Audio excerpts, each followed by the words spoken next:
అందరికీ నమస్కారం. ఈరోజు ఎకానా స్టేడియం వేదికగా లక్నోకి అలాగే ముంబై ఇండియన్స్ మధ్య మ్యాచ్ అయితే జరగబోతుంది.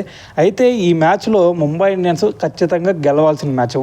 పోనీ ఒకవేళ ముంబై ఇండియన్స్ కనుక ఈరోజు మ్యాచ్ ఓడిపోయారా, వాళ్ళు ప్లే ఆఫ్స్ రేస్ నుంచి ఖచ్చితంగా తప్పుకోవాల్సిన పరిస్థితి అయితే ఏర్పడిద్ది.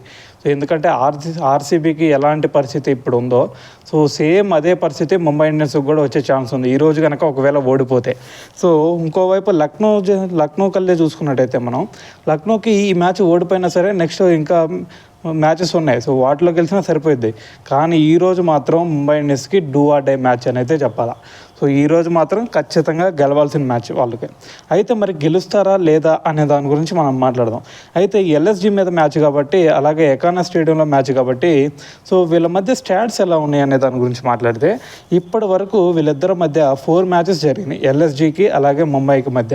సో దాంట్లో 3 మ్యాచెస్ ఎల్ఎస్జీ గెలిచింది, 1 మ్యాచ్ మాత్రమే ముంబై గెలిచింది. సో కాబట్టి ఇక్కడ హెడ్ టు హెడ్ స్టాట్స్ చూసుకున్నట్టయితే మనకి ఎల్ఎస్జీకి కొంచెం డామినేషన్ అయితే కనిపిస్తుంది. సో అయితే ఇక్కడ ఇంకో విషయం మనం చెప్పుకోవాల్సింది ఏంటి అంటే, ఇక్కడ పిచ్ రిపోర్టు ఇక్కడ ఓన్లీ బౌలింగ్ ఫ్రెండ్లీ వికెట్ అయితే చెప్పాలి. ఎందుకంటే ఇక్కడ ఇప్పటి వరకు ఒక్క మ్యాచ్లో కూడా, ఇప్పటి వరకు ఇన్ని సీజన్స్లో ఇన్ని మ్యాచ్లు జరిగినా కూడా ఒక్క మ్యాచ్లో కూడా 200 స్కోర్ని దాటలేదు ఇదే ఎకానా స్టేడియంలో. ఎందుకయ్యా అంటే దానికి రీజన్ ఏంటంటే, ఇక్కడ 2 టైప్స్ ఆఫ్ పిచ్చెస్ ఉంటాయి. ఎలాగైతే మనకి అహ్మదాబాద్లో 2 టైప్స్ ఆఫ్ పిచ్చెస్ ఉన్నాయో, ఇక్కడ కూడా ఒకటి రెడ్ సాయిల్ పిచ్ ఉంది, అలాగే ఇంకోటి బ్లాక్ సాయిల్ పిచ్ ఉంది. సో ఇక్కడ మ్యాచెస్ ఎప్పుడు బ్లాక్ సాయిల్ పిచ్ మీద పెడతాడు. సో కానీ ఈరోజు మాత్రం రెడ్ సాయిల్ పిచ్ మీద పెట్టే ఛాన్స్ అయితే ఉంది. సో దాంతోపాటు రెడ్ సాయిల్ పిచ్ మీద కనుక పెడితే ఇది బ్యాట్స్మెన్స్కి కొంచెం అనుకూలించే ఛాన్స్ ఉంది. ఈరోజు 200+ స్కోర్ వచ్చే ఛాన్స్ ఉండేది. అదే బ్లాక్ సాయిల్ పిచ్లో కనుక పెట్టినట్టయితే ఎప్పటిలానే 180 స్కోర్ లోపలే ఉండేది. సో కాబట్టి ఈరోజు రెడ్ సాయిల్ పిచ్ పెట్టే ఛాన్స్ అయితే ఎక్కువ కనిపిస్తుంది. సో ఒకవేళ రెడ్ సాయిల్ పిచ్ కనుక పెడితే బ్యాట్స్మెన్కి మంచి యూజ్ అయితే ఉండిద్ది. కానీ ఇక్కడ ఎకానా స్టేడియంలో వీళ్ళు లక్నో చూసుకున్నట్టయితే ఇప్పటి వరకు ఇక్కడ 12 మ్యాచెస్ జరిగినాయి. 12 మ్యాచెస్ జరిగితే ఎకానా స్టేడియంలో సో 6 టైమ్స్ అంటే 6 సార్లు ఫస్ట్ బ్యాటింగ్ ఎవరైతే చేస్తారో వాళ్ళు గెలిచారు. 5 టైమ్స్ మాత్రమే చేసింగ్ చేసిన టీం అయితే గెలిచింది. సో దీన్ని బట్టి ఇక్కడ ఫస్ట్ బ్యాటింగ్ చేసిన వాళ్ళకే కొంచెం ఎడ్జ్ అయితే కనిపిస్తుంది.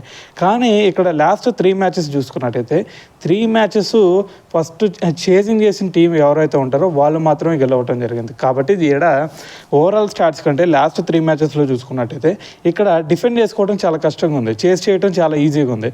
సో కాబట్టి ఈరోజు ఎవరైనా సరే టాస్ గెలిచిన కెప్టెన్ ఖచ్చితంగా ఫీల్డింగ్ తీసుకునే ఛాన్స్ అయితే ఖచ్చితంగా ఉంది అని అయితే చెప్పాలా. సో దాని తర్వాత కనుక మనం చూసుకున్నట్టయితే ఈ సీజన్లో ఇదే ఎకానా స్టేడియంలో చూసుకున్నట్టయితే ఈ లక్నో సూపర్ జైంట్స్ విషయానికి వస్తే లాస్ట్ 5 మ్యాచెస్లో చూసుకున్నట్టయితే 3 మ్యాచెస్ అయితే గెలిచింది, 2 మ్యాచెస్ ఓడిపోయింది. సో కాబట్టి ఇక్కడ కొంచెం మంచి రికార్డు ఉందని అయితే చెప్పాలా. సో అయితే ఇదంతా బాగానే ఉంది. ఇక్కడ యావరేజ్ స్కోర్ చూసుకున్న 161 రన్స్కి ఉంది. మరి లక్నోకి ఇంత ఫేవరబుల్గా ఉంది. మరి ప్లేయింగ్ 11 చూసుకున్నట్టయితే మరి ప్లేయింగ్ 11 ఎవరిది స్ట్రాంగ్ ఉంది, ప్లేయింగ్ 11 బట్టే కదా మ్యాచ్ గెలిచేది అని మీరు అనుకోవచ్చు. సరే ప్లేయింగ్ 11కి వద్దాం. ప్లేయింగ్ 11 విషయంకి వస్తే మనం first head to head stats చూసుకున్నా, పిచ్ కండిషన్ చూసుకున్నా ఎల్ఎస్జీకి కొంచెం ఫేవరబుల్గా ఉంది. కానీ ప్లేయింగ్ 11లోకి వచ్చేసరికి మనకి ముంబై ఇండియన్స్ ఎక్స్ట్రాడినరీగా కనిపిస్తుంది. ఎందుకంటే వాళ్ళు 8-9 మెంబర్స్ మంచి బ్యాట్స్మెన్సే ఉన్నారు. సో కంపేర్ టు మన ఎల్ఎస్జీ కంటే.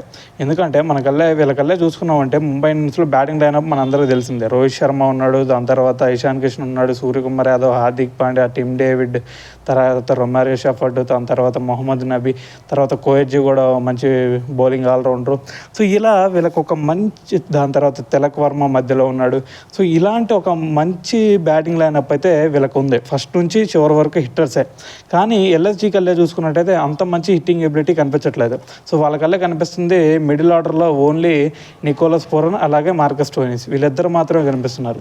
సో ఇంత బ్యాటింగ్ అటాక్ని తట్టుకొని వీళ్ళు మంచి గేమ్ ఆడతారా అంటే ఎల్ఎస్జీ కొంచెం డౌట్గానే కనిపిస్తుంది నాకైతే.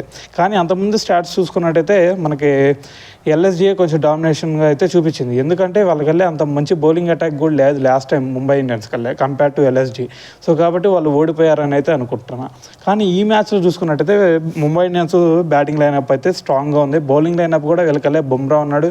ఈ మ్యాచ్లో కోహెడ్జీని తీసుకొచ్చే ఛాన్స్ ఉంది, దాని తర్వాత తుషారా వచ్చే ఛాన్స్ ఉంది. సో దాని తర్వాత వీళ్ళ స్పిన్ అటాక్లో చూసుకున్నట్టయితే మొహమ్మద్ నబీ ఉన్నాడు. సో దాని తర్వాత పీయూష్ చావ్లా కూడా మంచి బౌలింగ్ వేస్తున్నాడు లాస్ట్ టైం నుంచి. సో వీళ్ళ బౌలింగ్ అటాక్ కూడా కొంచెం పర్లేదు అనిపిస్తుంది. కోహ్లీ, బుమ్రా వీళ్ళిద్దరు కనుక మంచి బౌల్ చేస్తే ఖచ్చితంగా విన్నింగ్ ఛాన్సెస్ వీళ్ళయే. పీయూష్ చావ్లా కూడా మంచి బౌలింగ్ పడుతుంది. మొహమ్మద్ నబీ ఎలా బౌలింగ్ వేస్తాడో మనందరికీ తెలిసిందే.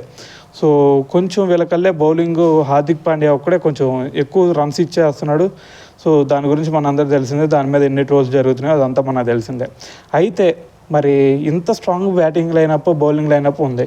మరి దీన్ని ఎదుర్కోవడానికి మరి ఎల్ఎస్జీ దగ్గర ఏముంది అని మీరు అనుకోవచ్చు. ఎల్ఎస్జీ దగ్గర ఈ మ్యాచ్లో మయాంక్ యాదవ్ వచ్చే ఛాన్స్ ఉంది. ఎందుకంటే అతను ఫిట్ అయ్యాడని చెప్పేసి వాళ్ళ కోచ్ కూడా, అసిస్టెంట్ కోచ్ కూడా చెప్పడం జరిగింది. సో కాబట్టి ఈ మ్యాచ్లో మయాంక్ యాదవ్ వచ్చే ఛాన్స్ ఉంది. సో దాని తర్వాత వీళ్ళకల్లే మ్యాట్ హెన్రీ కొంచెం మొన్న స్కోర్ ఎక్కువ ఇచ్చినట్టున్నాడు. సో వికెట్స్ తీసినప్పుడు కూడా స్కోర్ ఎక్కువ ఇస్తున్నాడు. సో అతని ప్లేస్లో నవీన్ ఉల్-హక్ తీసుకొచ్చే ఛాన్స్ కనిపిస్తుంది. సో నవీన్ ఉల్-హక్, మయాంక్ యాదవ్ వీళ్ళిద్దరు కాంబినేషన్ వచ్చిందంటే వీళ్ళతో పాటు మొయిసిన్ ఖాన్ ఉన్నాడు. సో వీళ్ళ బౌలింగ్ లైనప్ ఎక్స్ట్రాడినరీగా అయ్యే ఛాన్స్ అయితే ఖచ్చితంగా కనిపిస్తుందని అయితే చెప్పాలి. సో దీని తర్వాత వీళ్ళకల్లే బౌలింగ్ లైనప్లో చూసుకున్నట్టయితే రవి బిష్ణోయ్. సో రవి బిష్ణోయ్ ఎలాంటి బౌలింగ్ చేస్తాడో మన అందరికీ తెలిసిందే. సో దాని తర్వాత వీళ్ళకి కృణాల్ పాండ్యా ఉన్నాడు. సో వీళ్ళ బౌలింగ్ లైనప్ అయితే కొంచెం పర్లేదు అనిపిస్తుంది. కంపేర్ టు ముంబై ఇండియన్స్ చూసుకున్నా కానీ కొంచెం పర్లేదు అనిపిస్తుంది. ఇది ఎందుకంటే మయాంక్ యాదవ్ కనుక వస్తే ఈ మ్యాచ్లో ఖచ్చితంగా తన 4 ఓవర్స్లో ఖచ్చితంగా 2 వికెట్స్ అయినా తీసేసుకొని వెళ్ళిపోతాడు. సో కాబట్టి వీళ్ళ బౌలింగ్ అటాక్ అయితే చాలా బాగుంది compare to Mumbai Indians.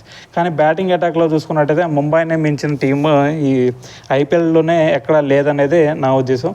So కాబట్టి వీళ్ళ టీం చూసుకున్నట్టయితే ఖచ్చితంగా ప్లేయింగ్ 11 ముంబై ఇండియన్స్కి ఫేవరబుల్గా ఉంది. సో పిచ్ రిపోర్టు అలాగే గ్రౌండ్ రిపోర్ట్ చూసుకున్న దాని తర్వాత హెడ్ టు హెడ్ స్టాట్స్ చూసుకున్నట్టయితే ఎల్ఎస్జీకి ఫేవరబుల్గా ఉంది. ప్లేయింగ్ 11 చూసుకున్నట్టయితే ఇటు ముంబై ఇండియన్స్కి ఫేవరబుల్గా ఉంది. సో కాబట్టి నాకు తెలిసి అయితే ఈ మ్యాచ్లో ముంబై ఇండియన్స్ గెలిచే ఛాన్స్ అయితే ఖచ్చితంగా కనిపిస్తుందని అయితే నాకు అనిపిస్తుంది. సో దాని తర్వాత వీళ్ళు గెలవాలంటే ఇంకొక సిచ్యువేషన్ అయితే ఉంది అలాగే హార్దిక్ పాండ్యా. ఎందుకంటే హార్దిక్ పాండ్యా గురించి చెప్పాలి అనుకోవట్లేదు నేను. కానీ లాస్ట్ టైం తిలక్ వర్మ మంచి స్కోర్ కొట్టినా కానీ సో అతన్ని బ్లేమ్ చేయడం అనేది కరెక్ట్ నాకైతే నచ్చలేదు. సో అలాంటి అట్మాస్ఫియర్ అయితే ఈ టీంలో ఉండకూడదు. సో ఒక ఫ్రెండ్లీ అట్మాస్ఫియర్ కనుక ఈరోజు ఉన్నట్టయితే ముంబై ఇండియన్స్ ఖచ్చితంగా గెలిచిద్ది అనేది నా ఒపీనియన్.